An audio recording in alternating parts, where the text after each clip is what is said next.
And welcome back to NostalgiaCast. I'm Darin Lundberg. And I'm Jonny Craddock. And we're joined by RJ Craddock or Ruth. frequent guest. Anyway, we're doing a special Christmas episode that Jonny and I Jonny threw this together just like earlier this week. Are we doing a Christmas episode? I was like, yeah, I guess. And here we are. Anyway, so we decided we were going to cover Muppet Christmas Carol, or is it The Muppet Christmas Carol? Either way, it's Christmas Carol with Muppets in it.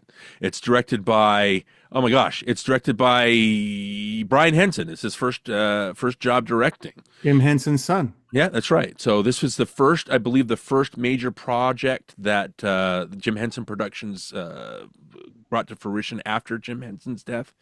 Died of some kind of streptococcal, some kind of freak thing with pneumonia or something like that. Mm-hmm. Gone way too soon. I think there's a documentary by Ron Howard that's playing on Disney Plus where they cover Jim Henson. Again, what an innovator, and a big part of everybody's lives, whether they realize it or not. But Jonny, as far as Ruth, I mentioned if you wanted to do this movie, and you're like, well, Ruth really loved this movie. My kids really love this movie, so that's why we invited her on. So thank you for coming. But Ruth, if you wanted to just tell us why it's such a big Christmas staple for you. Well, okay. One of the things is I remember when they advertised for it Uh-huh. on what news thing was it was on some kind of news thing. They actually did like a whole song. They had like a set and they did the whole The Love We Found. They're all sitting around the table. So they actually had the Muppets on set there perform the thing. So I got to see that whole part, and it was really cool. I remember going, oh my gosh, that looks amazing. And I am a Dickens fan, so there's that. But I just remember getting chills when I first saw that. And then, of course, I loved it when I saw the movie. And then, like, honestly, it's Muppets. It's one of the best Muppet movies ever. But I wonder if that's because it's based off of actual literature. Mm-hmm. Maybe. But I don't know, a lot of things about it just work, and it just gives me the warms and fuzzies, and I introduce it to my kids, and it's like, oh, they love it too. So there you go. Yeah. Well, this is the fourth Muppet movie, right? Which is kind of weird to think about. You had the Muppet movie, you had the Great Muppet Caper, and then you had Muppets Take Manhattan, and then this. I'm saying there's like 8 years before this. But this is the first movie where they're actually not playing themselves. I thought that was kind of an interesting bit of trivia here. But the movie for you, Jonny, we'll go into my history with it, which is not very much. But like, what's your history with the movie more than as a family? Did you have a history before this? Yeah, but I can't remember the first time I saw it. All I know is I grew up watching The Muppet Show. And I was telling you guys before we started recording that I was never really enamored with Muppets. I was never really kind of like, I never understood the fascination. Sure, they're fun to watch and it's interesting. And I enjoyed it. I did enjoy it. I'm not going to say I didn't, but I didn't have that, I didn't have that fanatical response that some people do about this kind of stuff. Yeah. And so I was like, I could take it or leave it. But having grown up with it, I ended up watching the movies. I watched the most was Muppets Take Manhattan, and that's the one I know the most. And then this one came out, and I enjoyed it. And like Ruth, I do kind of get the feel goods when you're watching it.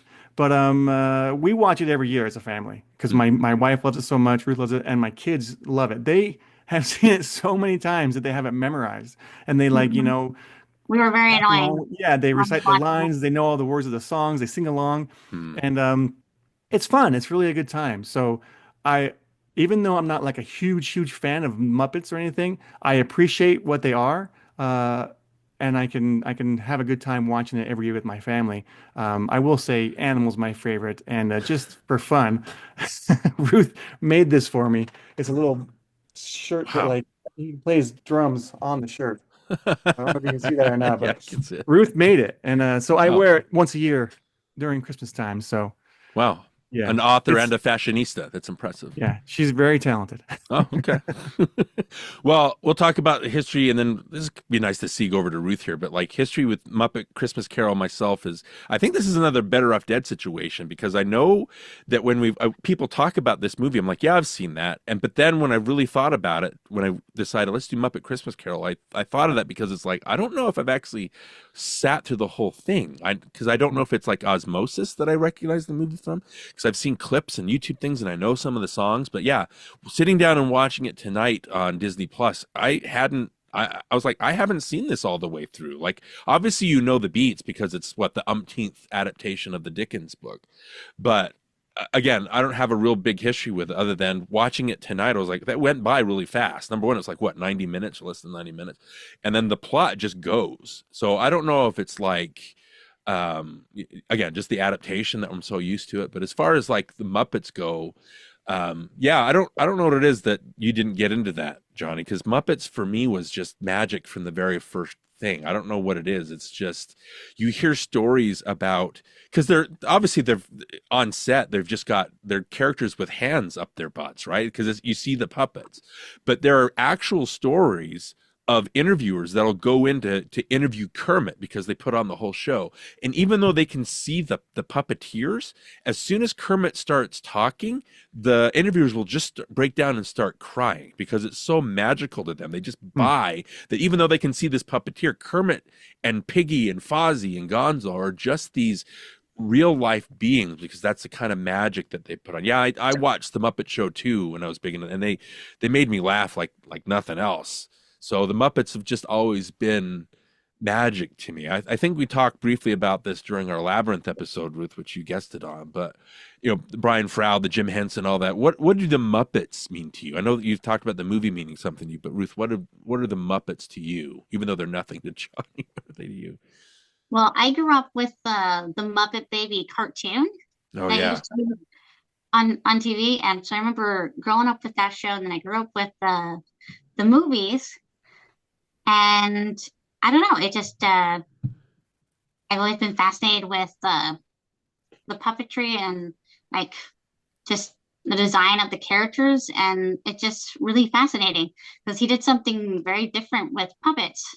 By yeah. creating these Muppets, he kind of changed the way everybody looks at puppets. And I don't know, it's always been a part of my life. I can't remember not knowing the Muppets, Okay.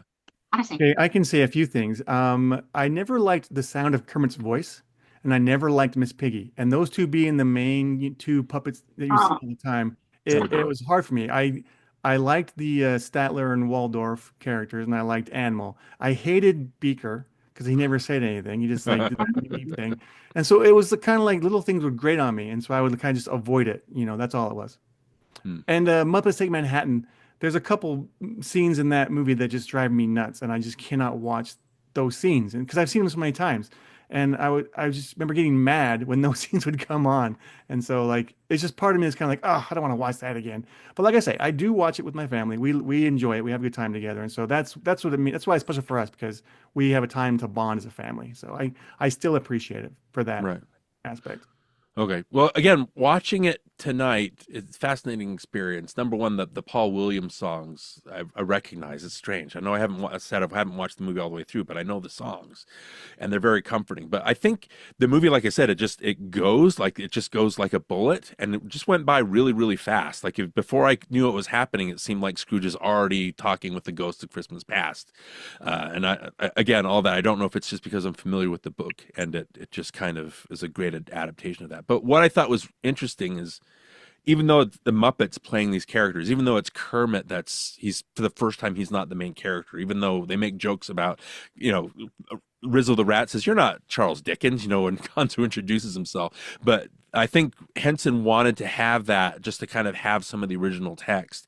And when you read the Christmas Carol novella by Dickens, this movie sticks pretty close to it. I know that some changes obviously, but I think at the end of the Christmas present segment, Scrooge is introduced to characters named Want and Ignorance, who are these kind of emaciated little orphans. And that Hmm. was, what did I have here? It was like, it was inspired by the children Dickens had seen on his visit to a ragged school in the East End of London. So he was just kind of making a comment, it seems like, on this is the state of the world, and we have to, like Scrooge himself, right? You have to, you're in a place where you can help. You should help. You just can't stand by and let all these things happen. I just thought that was a very interesting kind of Hmm. point that he was trying to make. But again, you hear that it's Muppet Christmas Carol, and the fact that even the part where it's the ghost of the ghost of Christmas yet to come, right? And they have those characters. Is it a spider? Did they go visit a spider that they're handing all the stuff to in this one? Yeah, it's a Is that spider. right? That was interesting. But they all Hmm. talk about how they all knew Scrooge, but they all stole his stuff, and they're happy. The only joy that Scrooge gave them is because they've stolen stuff from him, and they're selling them on and getting market price or whatever for it. I thought that was really Hmm. interesting. But as far as adaptations go, Ruth, since you're the co-host of a adaptation, a book to movie podcast, if you tell us about that and tell us what you think about the adaptation itself. Um, so I remember when we did this like last year, when we covered this movie, I found it very interesting that there were a lot of little things that weren't in, I haven't seen in most adaptations of The Christmas Carol, Hmm. and probably for good reasons, because it's just kind of filler, like what you're talking about with the little children, main scene of little children thing, is that it's a nice visual in the book, but it's not necessary to the rest of the story. Right. So it makes sense that it gets chopped out. Um, but one of the things like pretty much nobody does is there's instead of like the people who are taking his stuff, whatever, and stealing his stuff and then selling it, whatever.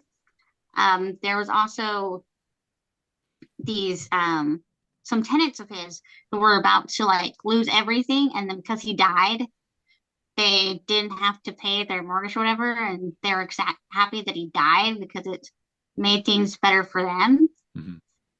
So I was like, okay, that was interesting, I guess, but nobody really does that either.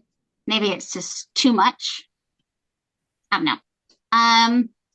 As far as an adaptation, I think it meets all the important points. I think it gets to the heart of the story. And I do love that they add all these little Muppety things. I love having Rizzo and Gonzo as the narrators. It's really, really funny. And I love all the little things that I like Rizzo and Gonzo anyway. I think they're a great duo and they just play really well off of each other. And I love all those little moments. They just kind of splice in here and there along with the story. Um, as far as like adaptations go, this is probably my favorite because I think the problem with adaptations is you want to be true to the source material, but you also want to be able to do something fresh and new and not feel like you're just regurgitating the same thing. Whereas I feel like this does that, where it's able to kind of make something new with something we all know, Hmm. but by introducing characters we also know from something else, but sort of marrying them together. And I think it works. Yeah, it's interesting. Again, it's fun seeing Kermit play Cratchit. It's fun seeing Piggy play his wife. That kind of thing. It's Mhm. what's the name of the his Scrooge's old boss that Fozzie plays? Mr. Fozzie. Fozziewig's. Which is Fizzywigs in the book, right? But they changed. That's Yeah. such a Mhm. that's such a funny, like obvious kind of. So Uh, close. yeah, of course you're gonna have him play that. So yeah, it's fun seeing them play all these different characters and kind of point that out. I just thought that it was, as an adaptation, it's fun. We're talking about a long storied history. You got Alistair Sim, I think that's how you pronounce it, who's played Scrooge before. Obviously, Jim Carrey's Mhm. played him. Patrick Stewart played him in an adaptation. So Scrooge is a very popular. Who hasn't played him? Who did? Johnny, have you played him before? Yeah, yeah, yeah. Never, Seriously. never. But Michael Caine, though, I think Michael Caine is the quintessential. I think Yeah. I can't think of Scrooge and not think of Michael Caine. That's just how it Yeah, he's works, my favorite, right? I have to You hear the say. name of that character, and you think, oh man, Michael Caine, he nails it. Right. Hmm. Um, what was the story that it? I think then when Brian Henson came to him for the first time, he said something like, when he asked if he was going to do this, I think Kane was like, "I'm going to play this movie like I'm working, like I'm reciting Shakespeare, right? I'll never Hmm. wink. I'll never do anything Muppety. I'm going to play Scrooge as if it is an utterly dramatic role, and there are no puppets around me," which seems very pretentious if you're No, going it to say works. that, right? But it works so beautifully because he plays it.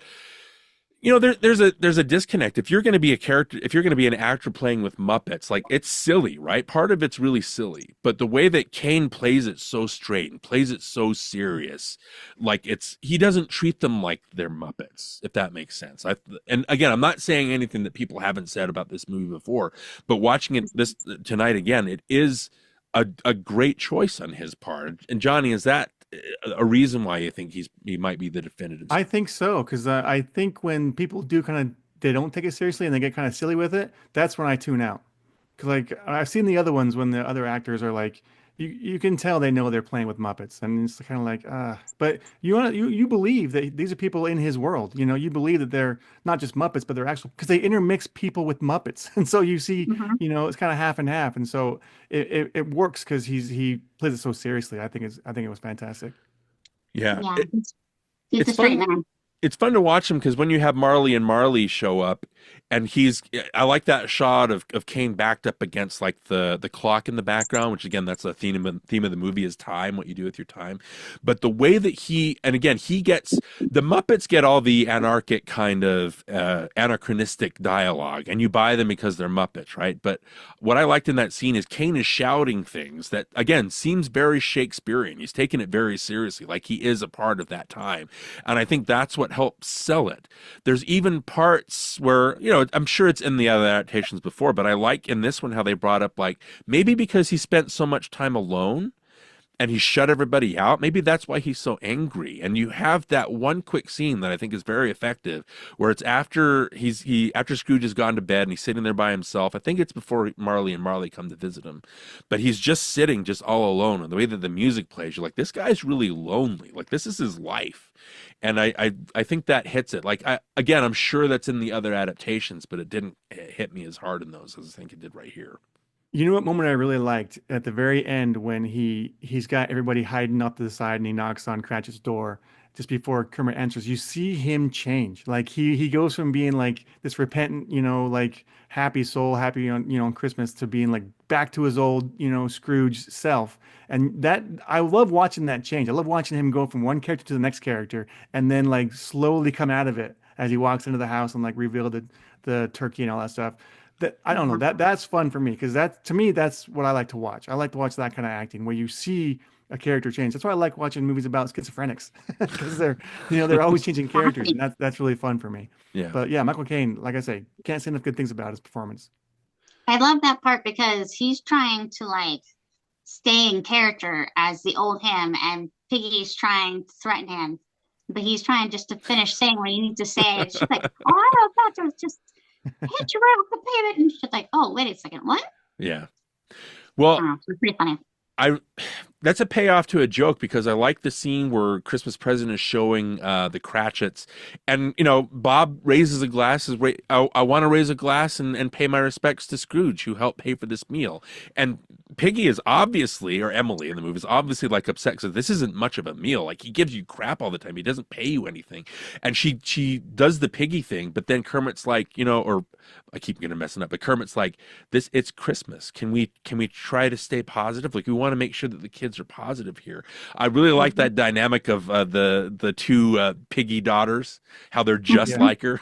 yeah, I thought it was really Looking at cute. Latina, and she can't tell which is which. Exactly, and she's well, whatever. And then they obviously they throw fits when just like her. I like when Bob walks in and they assault him against the door. It's just very loving, and you can tell that they love him. And it's just, but that's when she says that. If I had him here, I would give him my what's what, right? So I like that it's a payoff later where she finally gets to say what she wants to say. But again, it's like you're saying, he Scrooge says what he needs to say to kind of stave her off, and then I like how she puts Kermit in front of her to kind of let him lead. But yeah, so all that's very good. I just think like if you read reviews of this, people are like, well, Scrooge, his turn is too quick, or it's not gradual enough. But that scene that I mentioned when it's just him by himself and he's just isolated in the frame, I think that kind of starts his arc. right there. Like, and he's at a moment where the Marleys come visit him. And how great is it that Waldorf and Statler are the ones that come in? And they split that character into two because it was just one, but I like that they give him a chance to heckle him and kind of get him going on his way. But I think that the arc starts there. And, Mhm. that's obviously going to change when you see Ghost. Again, we're not saying anything that hasn't been said about A Christmas Carol or this movie before, but I just think that if you really watch the movie, that arc is very present. And I think a lot of that is in Caine's performance. It's in how the Muppets treat him. It's in, again, it feels very authentic, the movie, even though you can tell that there's sets and things like that. I think, I think everything really sells it. Yeah. Well, one thing we got to talk about for sure is the songs. I think the songs are really well done. And I bring it up because my family, Ruth and the kids, they got really upset when they watched the version that doesn't have Oh, the yeah. love song with his The fiance. breakup song, yeah. So Yeah. I watched it originally with that, and then when we bought it later on DVD, and I realized there was two different versions. I was like, "Where's the song?" I'm Mm. like, "I know I didn't hallucinate that song, the whole breakup song." And it was really touching song too. And like you see Scrooge just like break down and bawling and crying, like present day Scrooge, not past day Scrooge. Past day Scrooge is too cool to like show an emotion, but present Scrooge is like, oh my gosh, what an idiot I am. And you just watch him and he starts singing with her at the end and he's crying. And it's just so profound and it's a great song. So like watching it the first time on DVD and being like, it's not there. Why isn't it there? And Yeah, and that's then there's two they different versions. they reprise it at the end too, right? So Mhm. you don't Yeah, know what they're reprising, but Yeah, also like there's no it's like a need to cut it payoff. really for time or anything because it's not a very long movie. It's only a yeah, 2 minute song. yeah. Well, it's You need help with interesting. that. It's the backstory to that is that Jeffrey Katzenberg, who made some really smart decisions, but also made some really stupid decisions. This seems to be the second coming of when Little Mermaid, when they made that and they were previewing it for an audience during the Part of Your World song, when Ariel's singing that, there was a kid that I think dropped her popcorn in the middle of the showing and was concentrating on that. And so Katzenberg, who's in the back of the theater, thought, oh, this part is losing kids. Let's cut this part out of the movie. He wanted to cut a part of your world Mm. out of Little Mermaid. And the thing with this one, what is it? It's When Love Is Gone, and you have the love interest or whatever. I think it's Meredith Braun as Belle. She was supposed, again, I think that's the part you're talking about. She was going to sing that song right there about how his love for money and business has replaced his love for her, and he Mhm. wanted to cut that because like this is too adult or too sad for kids. They're not going to want to see this. And so it's like Katzenberg, like I know you're a good businessman, but sometimes your decisions are really dumb. So Yeah. even though that's a flaw, I think in the movie, hearing that about Katzenberg, it doesn't really bother me so much as far as the movie goes because it seems like a corporate decision to cut that, Mhm. especially if you play the song again at the end as a counterpoint to it. It's like, what are you thinking? You know Yeah. what I Doesn't mean? work. Like, how would Yeah. he doesn't learn? How would Little Mermaid be without Part of Your World? I mean, the movie would not have How would been. it be Little Mermaid? That's the song that everybody knows. There's Yeah. lots of good songs, but for some reason that's the most iconic song. Right. And it's the same thing. I think when Katzenberg came in when they were making Black Cauldron, he wanted them to cut parts out or re-edit it. And they were like, you can't edit an animated movie. Things are already. And so again, there's this disconnect that he doesn't understand things. He's trying to approach everything from a business standpoint. But you're right. It's like, why cut that song? It builds so much of their characters. And the Meredith Braun actress seems like she's a non-entity because she has nothing to do. Yeah. Yeah. She stands With up that, and then it's nothing. such a short scene and it's Yeah. so non-impactful. Like I can't imagine having seen that version, and being satisfied with that scene. Yeah. Because it doesn't feel like there's any emotion in the scene. Suddenly Scrooge is crying, but you're like, why is he crying? Like he should be sad, but like you don't see him build into the sadness. You don't see him get upset. It just suddenly she's like, well, I think we're done, and she walks off, and it's like the most boring breakups of all time. And you're like, this is a musical and a Muppet movie. What are we doing? But when you know what's supposed to be like what they did with the song, it gives her a moment to really shine, like Mm. not just as an actress, but as a character, and for you to actually care about her and feel sorry for her and for Scrooge that he let this wonderful woman go. And when you see him realizing what a mistake he made, and he just, weeping, you're like, your heart goes out to him. You start to actually feel like he's a person. He's Mhm. not just all about money, and that he has a heart. but that he hasn't always known how to express it or to show it or use it. And I think that's part of that's an important part of his art. So watching the movie without that, it feels flat. Right. I mean, our son was ready to get up and protest and leave the room because that we were watching the version I'll without go that find the other song. version. He's like, I'm not watching it without the song.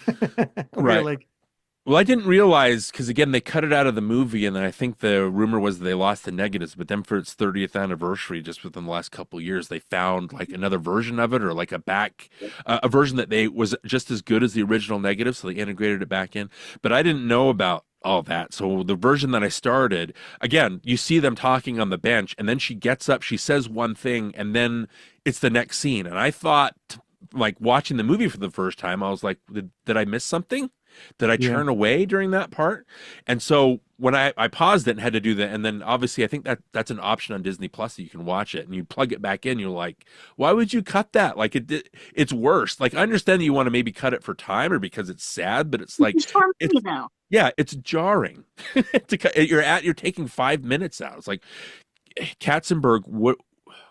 You're underestimating the kids. You're underestimating your audience. It's like you have to leave it up to your audience to be able to understand all that. And again, you cut all of that out. It's like, well, as truncated without that scene, I don't understand that part of Scrooge's life. It's like, why even bring it up? Belle again is a non-entity without that song. Yeah.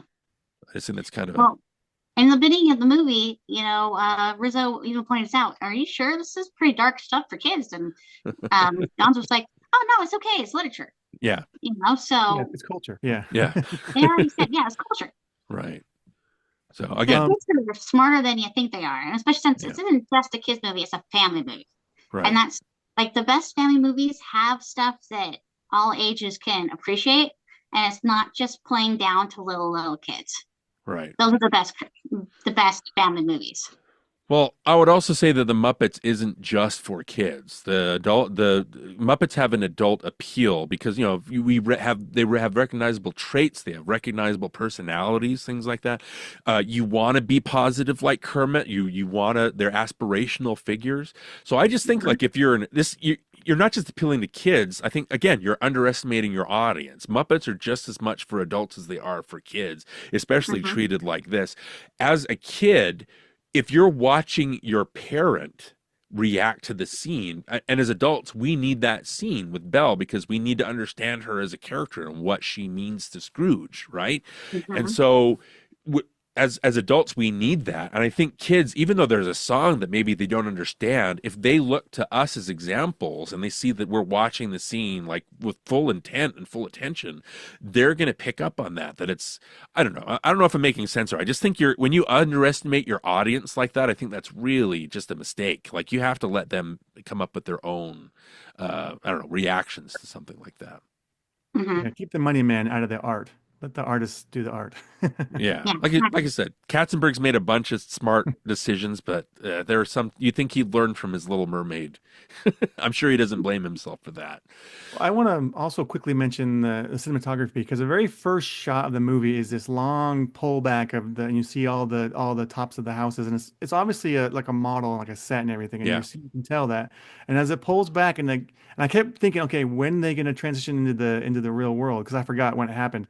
And then when it finally goes past the snow starts to like kind of build on the rooftop, and it kind of goes past the snow. It's like, here it comes, this is going to be it. And all of a sudden, it just kind of goes to white for a second, and then it goes into the real world, and you see the real sets that they build and everything and everybody in character and stuff, and that was a cool you know it's moment. a I trick. thought yeah, Yeah, it's yeah, a camera and I trick. Yeah. love those moments when I see them, and so it was fun to watch it go from a model to a set. So What's cool about that too is when they do the transition, sure you can spot it, right? But it's still cool because you're like, oh, that's the magic of movies, right? But yeah, then they have another thing that comes in. I think they have another like a bridge or an overpass, just a small thing. It has another little Muppet just sitting in the middle of it, moving around, and then it keeps panning down to the people. I think that little addition of the walkway or whatever adds to it because you're like, oh, that's where it's the trick. But then you see another like an overpass, you're like, oh, wait a minute. So your brain yeah, kind of reconnects. You're like, oh, right. that actually helps sell the moment a little more to make it seem Yeah, and it's those moments that made me start watching the camera work more because I was like, I never really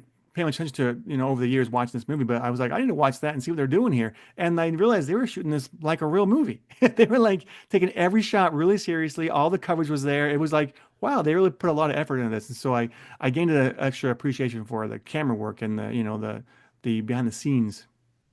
Right. Well, even the Ghost of Christmas Present, there's a part where he shows up and he's huge. And then there's a trick shot where he shrinks. And I'm Yeah. like, how do they do that? Yeah. I had to rewind it. And I could look into it and figure out all the tricks that they use, but just in the moment, I think it's magic. And so I don't really want to dig into how they did it. I just like that they sold me on Well, that it's forced moment. perspective for when he's big, when he's giant, right? Yeah, yeah. Yeah, and they use the animation to make him smaller, Right. but he's already smaller. But Yeah. I thought that was a everybody really was like, "How do they do that? They make right, a right. giant puppet." I'm like, no, it's just it's a perspective thing. Like, what man's gonna be able to wear that suit? Come on. Right. It was great. I like that he's so absent-minded that he says one thing and then he goes, "Did I say that already?" And Scrooge goes, "Yeah, you did." And then he says another thing, "Did I say that already?"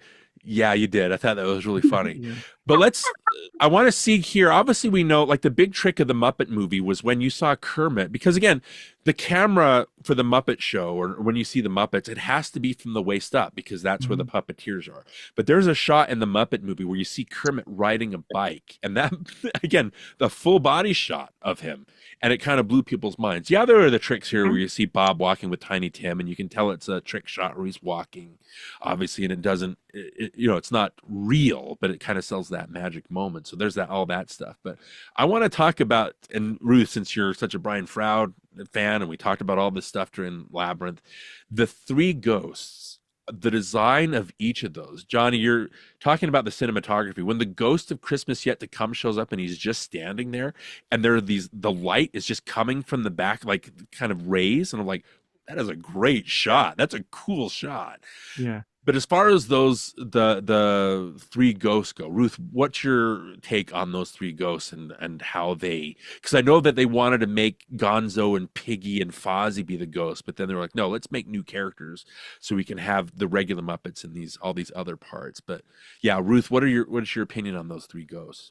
I like that they did that. Like, I feel like because there's been so many adaptations of this story, you can see all the different ideas that people have had of how to interpret what Dickens wrote. And I think my favorite is this movie with like their characters. For one, like the Ghost of Christmas Past, there was something in the book where it had a kind of a childlikeness about it, and there was kind of an etherealness about it, Right. and it felt more ghostly than the other ones, but like in a non-threatening way. And I think they pulled that off really well. Where like it's not necessarily a child, but it's not necessarily an adult, and there's something very whimsical and like kind of light about it. But same time, she's very serious. So I don't know, I really love her design. I think that's a great way to start it because it's definitely otherworldly. There's no mistaking that clearly this is a spirit and not just a Muppet wandering about. And that kind of starts you off on the right foot. Well, she had like a porcelain doll kind of appearance, right? And Yeah. it seemed to me like it wasn't very Muppety. It seemed more like from the Dark Crystal. I thought it was just very Yeah. odd and uncanny. And I think what they did is they shot this puppet underwater and then they green screened her in to give her this kind of ethereal kind of. I just think Nice. it's just magic. I was like the whole time I was like, how did they do this? That is so cool. So yeah, Yeah. I liked all of that. Definite movie magic. And I love their Ghost of Christmas Present. I think he's probably the most spot on for what was in the book. You feel Really? like they really captured that jovialness and that personality of the Uh-huh. character from the book. I've I've seen so many different adaptations of the story, and there's several that I love, but I feel like this one gets it. Like there was just a joy to that character that you felt when you were reading it, and then you're watching it, you're like, yes, this is him. Even though it's a Muppet, the dude in the Muppet suit, it's still feels like that's the character. They understood who he was. Is he a man or a Muppet? Or is he a Muppet of a man? Muppet of a man. I just Can't believe you stole that. he's so expressive, and his eyes move, like you see his pupils move, and he's such a joy, and just the way that he's walking around the set, and you can tell that Caine is kind of like, he's, wow, like I'm interacting with this thing, and again, it's part of that buying into it. Yeah, he's such a joy, and the part where he starts getting old, I'm like, oh no. Like I had that kind of visceral reaction to it. I just loved that. I just loved the way that he was presented. And when he was gone, I was kind of sad. I think that's a Yeah. testament to how good that performance is. I like that even when he's like passing on and Scrooge is getting upset that he's leaving, it's like, oh, no, leave me. He's like, no, this is what's supposed to happen. It's part of life. We move on. We go to the Yeah, next phase. So like he's even joyful about dying. Like he's not sad about it. Like he right. just has this joy of just he's happy about whatever's happening right now. And my son was one of my sons, I don't remember which, maybe it was Colin, but one of my sons pointed out that the reason why he doesn't remember what he said is because he's always in the present. And what he said was in the past.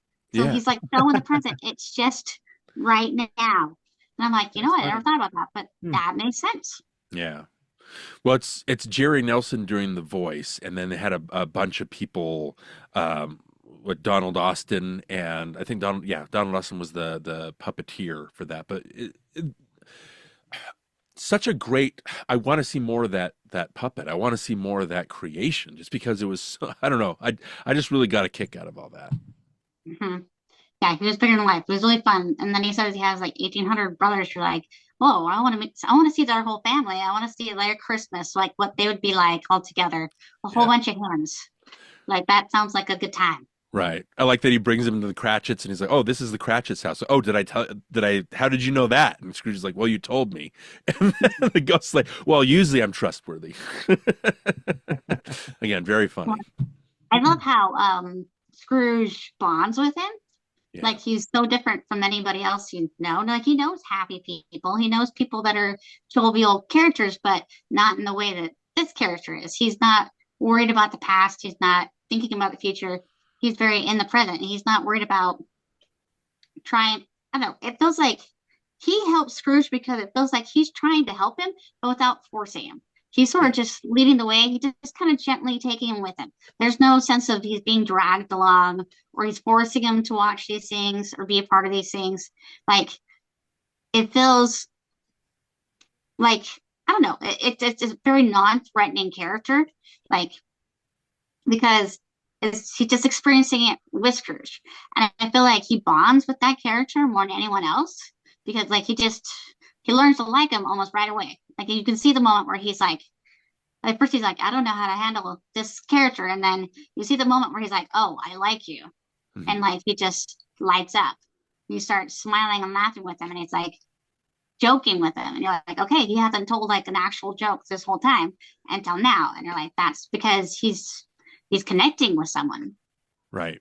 I also think that it's just very faithful in the way that the Ghost of Christmas Past has kind of a sadness to her, because these are things Mhm. that can't be changed. These are things that made you who you are, as bad as they are. And again, she's been through 1900 years of this stuff, or basically from the beginning of Christmas. So she's seen all these things. I like that the Ghost of Christmas Present has the attitude of there's nothing that can be changed right now. This is just how it is. Like, isn't it fun that things can be different? Like, we can do all this stuff, and we can sing, we can dance, we can have a great time, but you can change. You can make differences right now. There's still time to do that.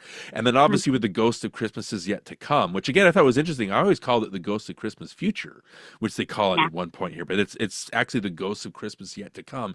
The attitude of that, he doesn't say anything. It's kind of like death in a way, because this is like, these are the things, it's grim. These are the things that are going to happen. Tiny Tim will die, right? All these, Yeah. you will die. People will not mourn you. Is this what you want? And it gets, it's the same thing you said, Ruth. Christmas Present doesn't force him to do anything. Like when Scrooge sees all these terrible things, like with Tiny Tim and all that, he's still kind of jovial. He doesn't make him feel guilty. He's just like, well, let's go look at the next thing. Like, he doesn't judge him or anything like that. Mhm. And then the Ghost of Christmas Yet to Come, he doesn't say anything. Let Scrooge decide what's happening. All he does is point or show him how things are.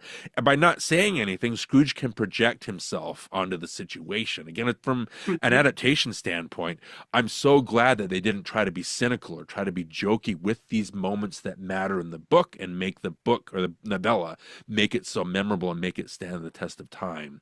But as far as the Ghost of Christmas Yet to Come, Ruth, what do you think of that design? Well, I think it's probably it's a good design, but it's very common to what a lot of other adaptations have done. I think everybody kind of just decides to see him as like a Grim Reaper sort of character.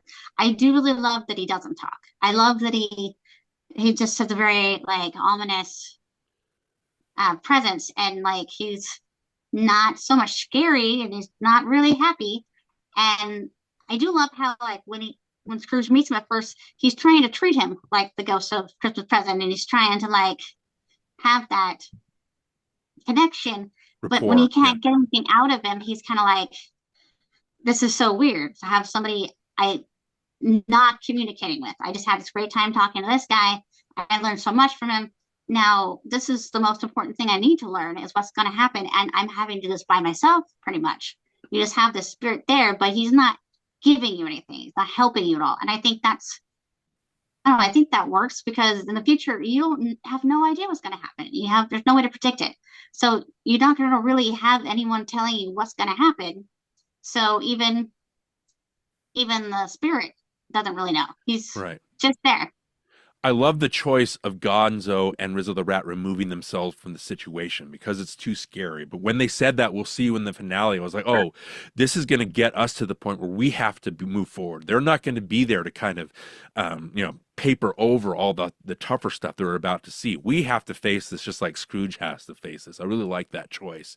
There's a gravity, even though there's Muppets here. There's puppets like walking around with actual actors. Even though that it's silly on the surface, they still sell these gravity, these tough, real life moments. And I really, that's the magic of the Muppets, I think, is they can sell these things the way that, makes it easier for kids, but also makes it fun for us. Watching this movie, I know that I love Patrick Stewart. I love his rendition. I love watching Albert Finney play it. But the fact that these are Muppets are what's going to make me keep coming back to this movie now. Whenever I'm going to watch a version of A Christmas Carol, I will be watching this version because I love the Muppets so much. I don't know if that makes any sense. No, it makes sense. And I think Michael Caine's version of it is so much better because he's playing against the Muppets, and because he's playing it straight, and because he brings that he sort of anchors it in classical acting, and he makes it feel very like literature. He makes it seem old timey. He's kind of the Dickens in the middle of all this crazy, and I think it just works so well. And watching the serious play off of the silly and the balance they have of it, that's part of what makes it so much fun. Yeah, I love Michael Caine. Actually, I love him. And when you read the behind the scenes stuff, number one, he's really proud of this performance. He really loves this movie and loves that he was there. I know that he had some opportunities to act with the Muppets on the Muppet Show, but he had to live in the United States and he couldn't perform with them in the UK because of tax purposes or stuff like that. And so he had friends that acted alongside the Muppets and kept telling him, what a great experience you're going to have. And so he was excited to do this. So I love that he's proud of it. But also, he didn't know that Brian Henson was a first-time director, I believe. Like, he didn't find out until weeks or months into production. And he was like, whoa, you're handling, like, he was impressed by the job that he was doing. So again, I like his acting. I love that Michael Caine is not above this sort of thing. I like that he's part of a grand tradition in a way. And I like that he has that attitude. Mm-hmm. Jonny, what do you think about the legacy of Michael Caine with the Muppets? What do you think of that? You're smiling. Yeah. Well, I agree with all of that. I like trying to not blink along with Michael Caine while I'm watching him perform, and it's really hard to do. he can go for like 6 minutes without blinking. I Right. can't do that.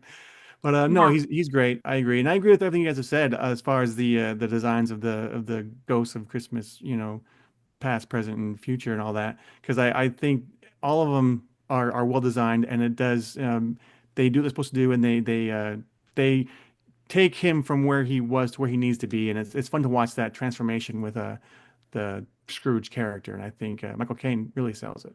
Right. There are Yeah. moments in this movie where, yeah, it's Muppets. You let some things slide. I don't think Gonzo and Rizzo the Rat, every line that they say is, top tier comedy, that kind of thing, but you still like them enough.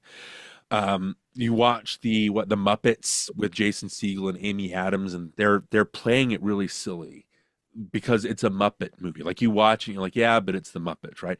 I never have a moment like watching this tonight. I never had that moment like where, oh, it's the Muppets, so you forgive stuff.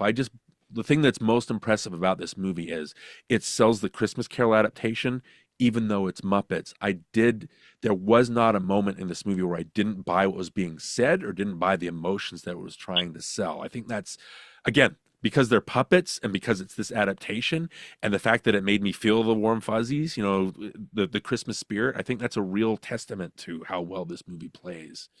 Yeah. So I'm glad I was finally able to get around to watching it. Ruth, was there any last words you wanted to say about Muppet Christmas Well, Carol?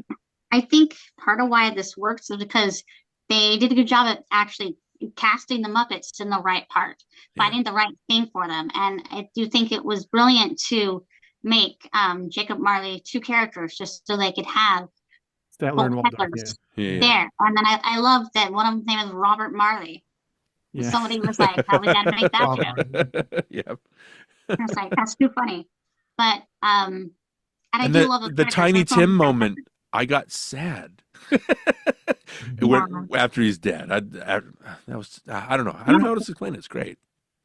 Yeah. Well, like they did such a good job. Like everybody is cast in the right part. Like even like little side things are just right. I think this is the first time you see that little rabbit character that's singing on his like doorstep. I think that's the first time you see that Yeah, Muppet.